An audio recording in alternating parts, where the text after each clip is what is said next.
Assalamualaikum sahabat gudang ceritaku. Apa kabar?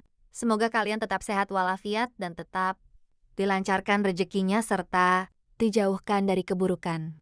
Untuk kali ini kami mau menyuguhkan cerita bersambung baru tentang kisah seorang pria yang notabene pengangguran.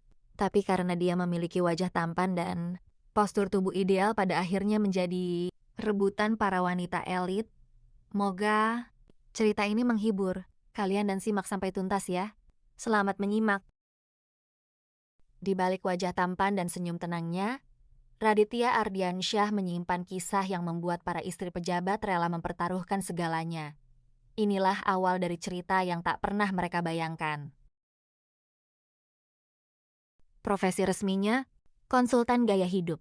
Profesi sebenarnya, gigolo elit, khusus kalangan atas, istri pejabat, wanita sosialitas yang butuh kehangatan di balik tembok hotel bintang 5. Pokoknya full service, no promo, no diskon. Asal tahu caranya. Pikir. Radit sambil melirik bayangannya di cermin lift apartemen mewah.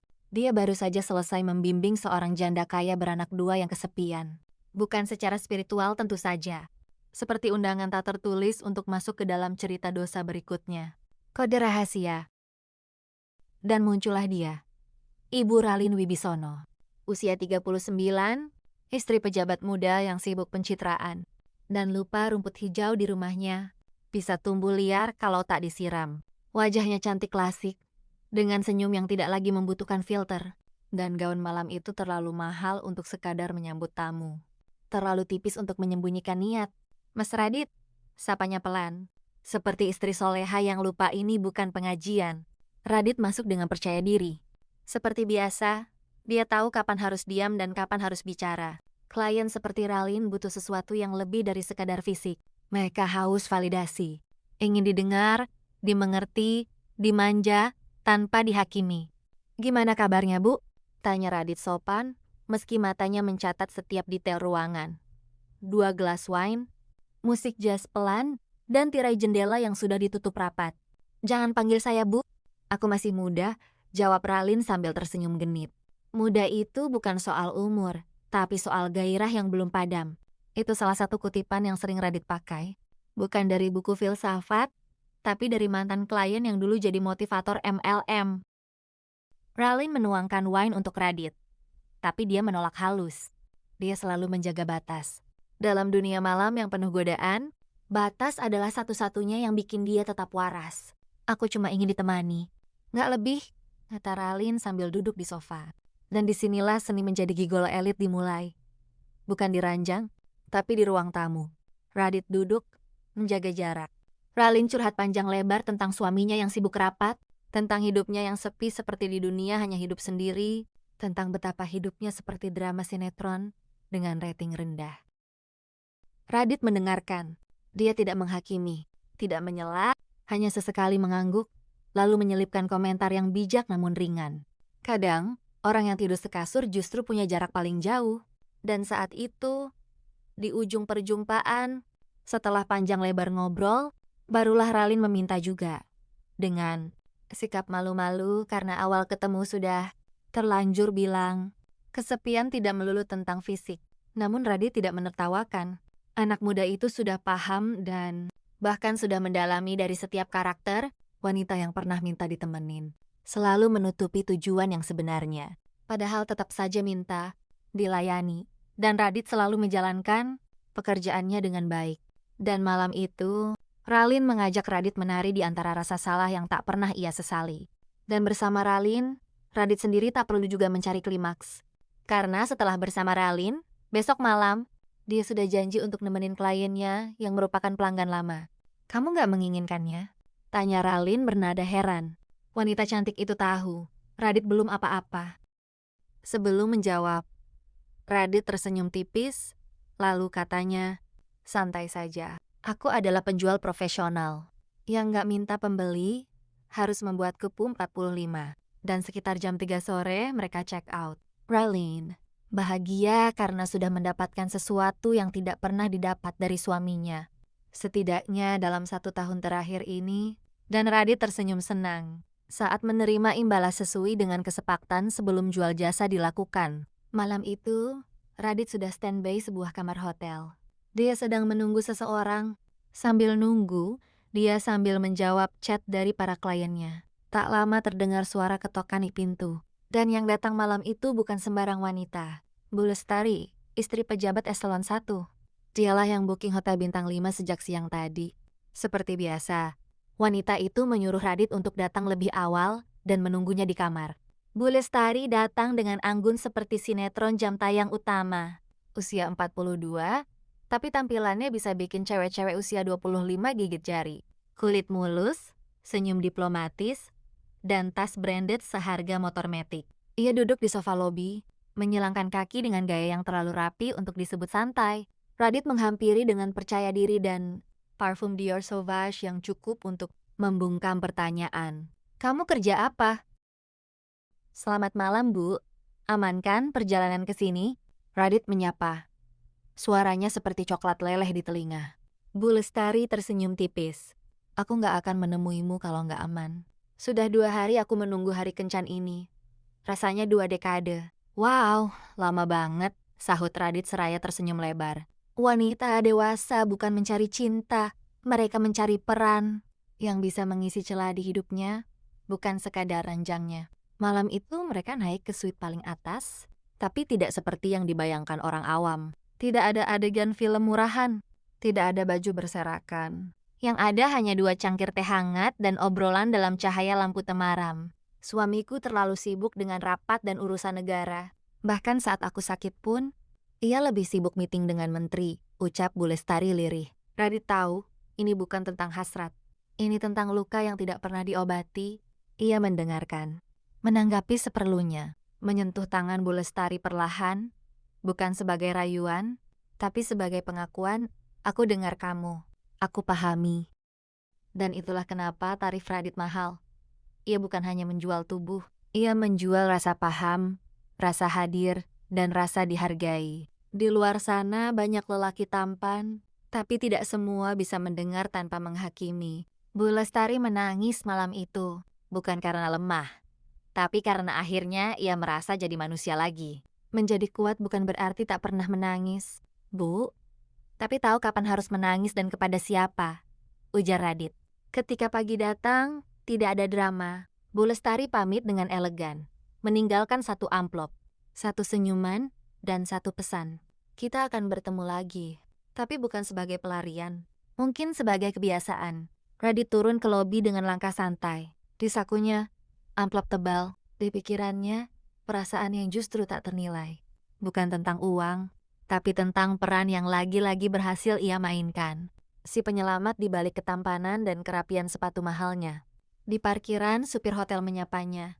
Mas Radit, mobil sudah siap. Ia mengangguk, membuka kaca jendela sebelum pergi dan berkata pelan, hari ini bukan soal menang atau kalah, tapi soal paham bahwa kadang dosa pun datang dengan wajah paling cantik. Yang paling mahal di dunia ini bukan tas branded atau wine tua, tapi perasaan yang tulus di dunia yang serba palsu. Radit menatap pantulan dirinya di cermin besar kamar apartemen, sambil merapikan poni yang seakan punya nyawa sendiri. Helaan napas pelan keluar dari hidungnya yang mancung, disusul dengan 1 kalimat lirih. Kenapa ya? Makin hari makin ganteng. Cowok itu tertawa sendiri, bukan karena narsis, tapi karena faktanya memang begitu. Kulitnya mulus, senyumannya bikin jantung wanita tersentil, dan aura kalemnya mirip-mirip opa Korea yang sering nongol di drama jam 11 malam. Pagi ini Radit akan menemui klien, maksudnya pelanggan tetap yang suka curhat sambil ngajak brunch di hotel bintang 5. Namanya Bu Asti, istri dari salah satu pejabat daerah. Sudah usia 40-an, tapi gayanya masih kayak selebgram yang gak mau kalah dari keponakan sendiri.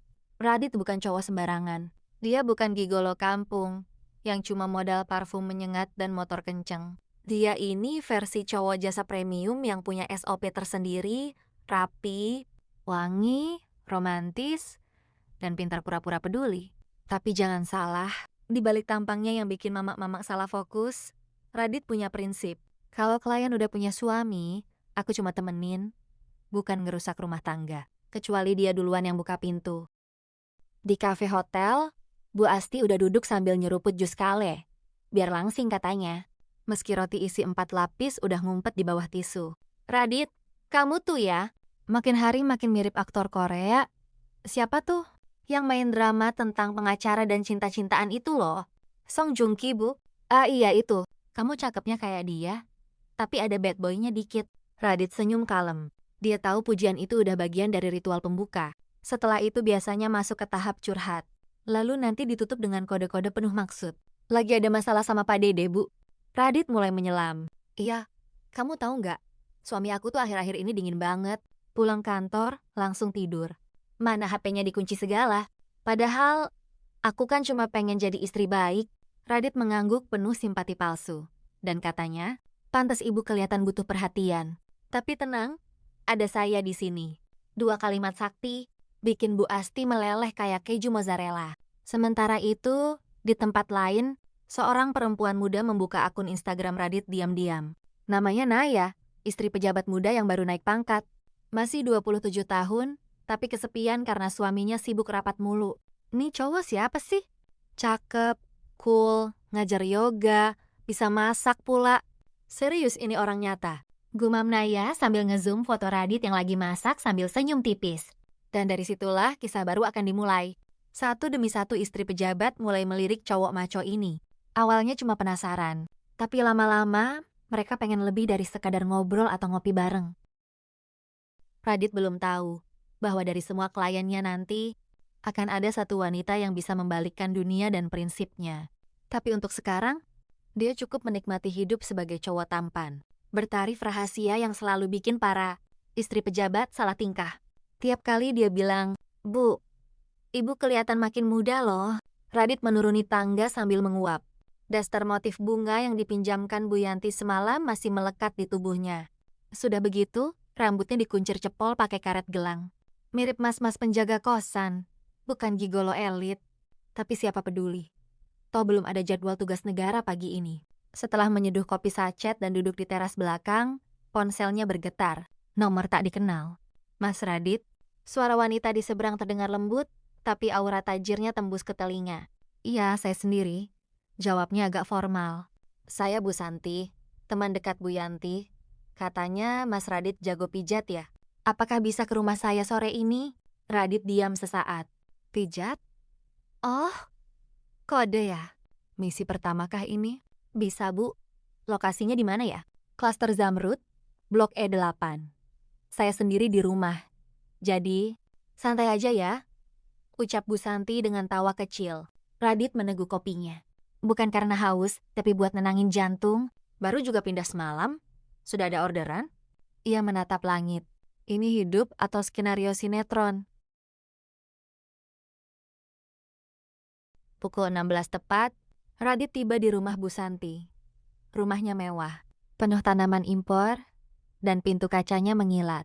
Dari balik gorden, muncul siluet wanita berselendang satin. Pintu dibuka. Bu Santi berdiri dengan gaun tidur warna krem, rambut disanggul rapi. Aroma parfum mahal langsung menyerang hidung Radit. "Masuk Mas Radit, saya udah nunggu," katanya sambil tersenyum dengan senjata, maut, lipstik merah, dan mata genit. Radit berdeham. "Mau dipijit bagian mana dulu, Bu?" Bu Santi duduk di sofa, memutar badannya pelan. "Bahu saya tegang. Tapi nanti mijitnya sesuai kebutuhan ya." Astaga naga. Radit diam. "Fokus Radit, fokus." Dia bukan buaya. Dia hanya menjalankan peran. Tato naga di tengkuh Bu Santi membuat Radit cukup tercengang. Beberapa menit kemudian, suasana ruang tamu dipenuhi alunan musik jazz dan suara Bu Santi yang menghela napas. Entah karena pijatan atau perasaan lain. Tiba-tiba, pintu depan diketuk keras. "Bu Santi, ini Pak Denny." Kenapa pintunya dikunci dari dalam? Radit panik. "Itu suaminya?" bisiknya. "Ya ampun." Dia pulang cepat. "Cepat masuk ke belakang, Mas." Dalam hitungan detik, Radit lari ke dapur. Nyaris tergelincir karena kaos kaki licin. Bu Santi membuka pintu sambil menyamarkan napasnya yang masih ngos-ngosan.